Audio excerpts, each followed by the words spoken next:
Shall I compare it to a summer day? Question है, What do the rough winds do? जो rough winds है, जो बुरी हवाएं हैं, वो क्या करती हैं? What does the poet mean by summer's lease?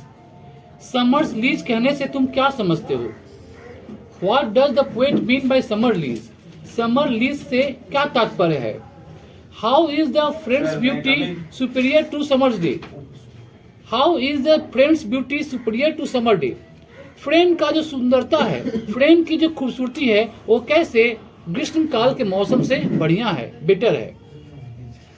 ये question higher secondary West Bengal board के 2020 में आया वो क्वेश्चन है, 5 मार्क्स का क्वेश्चन है ये।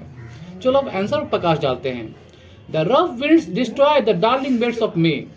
जो बुरी हवाएं हैं वो नाश कर देती हैं, जो बुरी हवाएं हैं वो बर्बाद कर देती हैं मई महीना में खिलने वाली प्यारी प्यारी कलियों को, नाजुक कलियों को। यहाँ डार्लिंग बर्ड्स ऑफ मे मतलब हुआ, डार्लिंग माने प्यारा, बर्ड्स माने कलियां, मे माने मई महीना में खिलने वाली।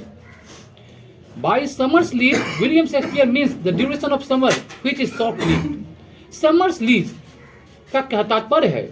विलियम शेक्सपियर ने यहाँ समर लीज बोला है।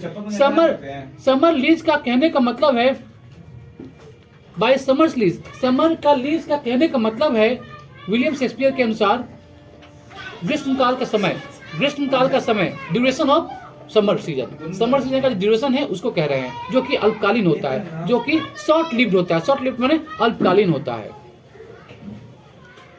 The poet believes that it is not appropriate to compare his friend to a summer's day। कभी विश्वास करते हैं, कभी मानते हैं, विलियम शेक्सपियर मानते हैं that it is not appropriate कि यह सही नहीं होगा to compare his friend to summer day कि अपने दोस्त की तुलना में ग्रीष्म काल के एक दिन के साथ करूं, गर्मी के एक दिन के साथ तुलना करूं अपने दोस्त की, यह सही नहीं होगा। As his dear friend is more lovely क्योंकि उनका प्रिय दोस्त जो है वो ज्यादा प्यारा है, ज्यादा विनम्र है। गर्मी के मौसम के मुकाबले, गर्मी के एक मौसम के मुकाबले उनका दोस्त ज्यादा टेम्परेट है, ज्यादा लवली है, ज्यादा प्यारा है, ज्यादा विनम्र है। इसलिए मित्र का तुलना गर्मी के दिन के साथ नहीं हो सकता है, नहीं करना चाहिए। Summer is haunted by occasional rough winds. ग्रीष्म काल का जो मौसम है उसे प्राय ही सामना करना पड़ता है बुरी हवाओं का, रफ विंड्स का। गर्मी के मौसम में चलने वाली लू हवा को यहाँ पर रफ विंड कहा गया है। Summer is short in duration. ग्रीष्मकालीन कम समय का आता है। इंग्लैंड में जो मौसम है ठंडा गर्मी का, वो कम समय का होता है। ठंडा वहाँ ज्यादा है और गर्मी वहाँ कम है, इसलिए वहाँ के लोग क्या गोरे होते हैं। इंडिया में लोग काले इसलिए होते हैं क्योंकि इंडिया में गर्मी का मौसम ज्यादा है और ठंडा का मौसम बस 2 या 3 महीना। ठीक, इसका उल्टा होता है क्या यूरोप में, particularly in England. Summer is short in duration. ग्रीष्मकालीन अल्प समय लेके आता है। And the sun's gold complexion is often dimmed by the cloud. और सूरज का जो गोल्ड कॉम्प्लेक्शन है, सूरज से निकलने वाली जो सूर्य की किरणें हैं जो गोल्डन कलर की होती हैं, वो प्राय ही धुंधली पड़ जाती हैं बादलों से। ग्रीष्मकाल के मौसम में प्राय ही बादल उमड़ते हैं और सूर्य से निकलने वाली गोल्डन कलर को कवर कर देती हैं, धुंधला कर देती हैं। But the beauty of the friends, लेकिन जो उनकी दोस्त की सुंदरता है, इज एवर लास्टिंग, वो हमेशा अमर रहेगा, हमेशा हमेशा जीवित रहेगा। एवर लास्टिंग मैंने क्या हुआ, हमेशा रहेगा, फॉर एवर रहेगा। बिकॉज क्योंकि he will immortalise his friend's beauty in sonnet, क्योंकि कभी अमर बना देंगे अपने दोस्त की सुंदरता को, अपने फ्रेंड की सुंदरता को अपने कविता के द्वारा, अपने सोनेट के द्वारा, अपने इस 14 लाइन की, तुम जानते होगे 14 लाइन की कविता को सोनेट कहा जाता है इंग्लिश लिटरेचर में। तो जो ये सोनेट है, ये जो सोनेट है, इस सोनेट के द्वारा, जिसका नाम है सोनेट 18, इस सोनेट 18 के द्वारा कवि अपने दोस्त की सुंदरता को अमर कर देंगे, अमर कर देंगे, अर्थात he will immortalise his friend's beauty in sonnet. अपने इस सोनेट में अपने दोस्त की सुंदरता को वो इमोर्टलाइज कर देंगे, अमर कर देंगे।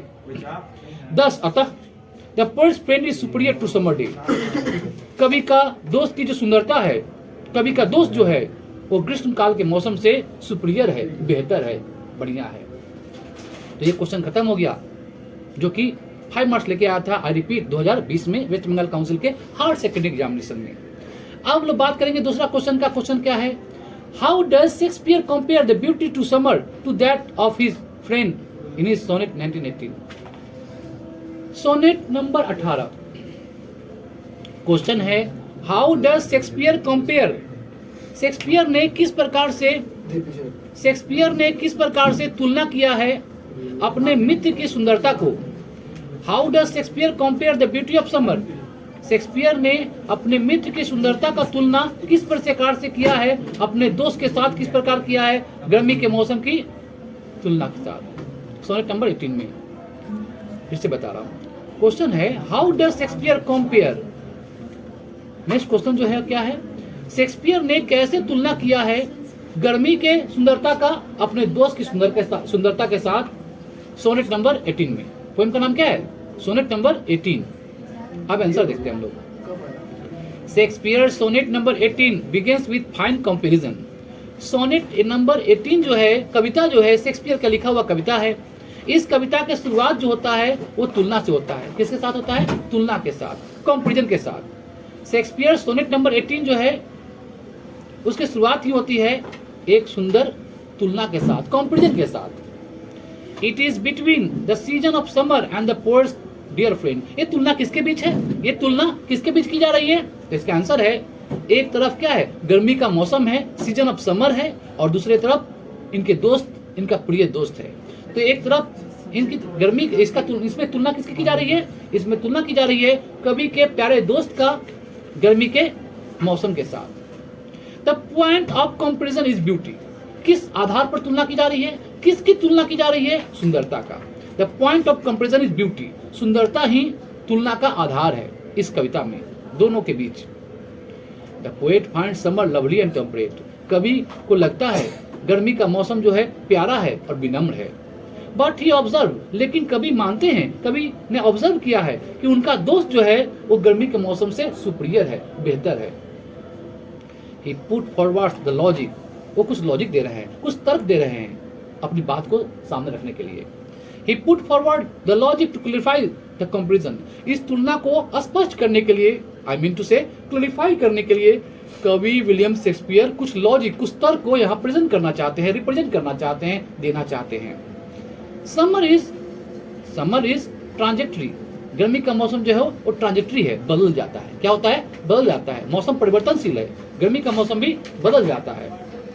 It is affected by destructive west wind. गर्मी का मौसम नाश हो जाता है, गर्मी का मौसम खतरे में पड़ जाता है, डिस्ट्रक्टिव होता है, नाश हो सकता है वेस्ट विंड के द्वारा। पश्चिम से चलने वाली जो पछुआ हवा है उससे गर्मी का प्रकोप खत्म हो सकता है, गर्मी खत्म हो सकता है। Sometimes summer sun is too hot to be enjoyable. कभी कभी तो गर्मी का मौसम में जो सूरज होता है वो इतना हॉट हो जाता है, इतना गर्म हो जाता है कि हम इसे एंजॉय भी नहीं कर सकते हैं, एंजॉय भी नहीं कर सकते हैं। बड़ा परेशान हो जाता है इंसान गर्मी के मौसम में, because of the hotness of the sun. Thus अतः the beauty of summer suffer change. अतः the beauty of summer suffer change. जो गर्मी का मौसम की सुंदरता है वो परिवर्तनशील होता है। दस the beauty of summer suffer change. जो सुंदरता है गर्मी के मौसम का, उसे परिवर्तन का कष्ट को भोगना पड़ता है। In comparison with that the beauty of the Prince eternal.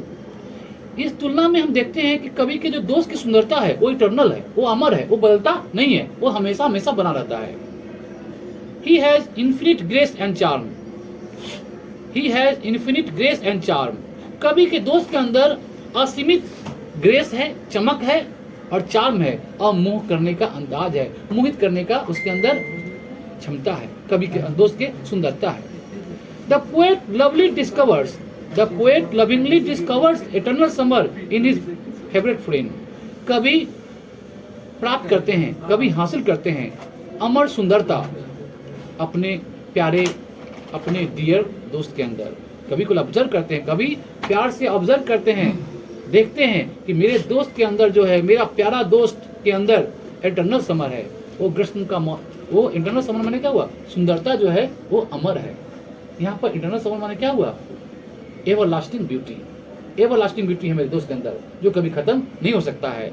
भले ही ग्रीष्म काल का मौसम की जो सुंदरता है वो खत्म हो सकता है, लेकिन मेरे दोस्त की सुंदरता अमर है, एवर लास्टिंग है। खत्म हो गया क्वेश्चन।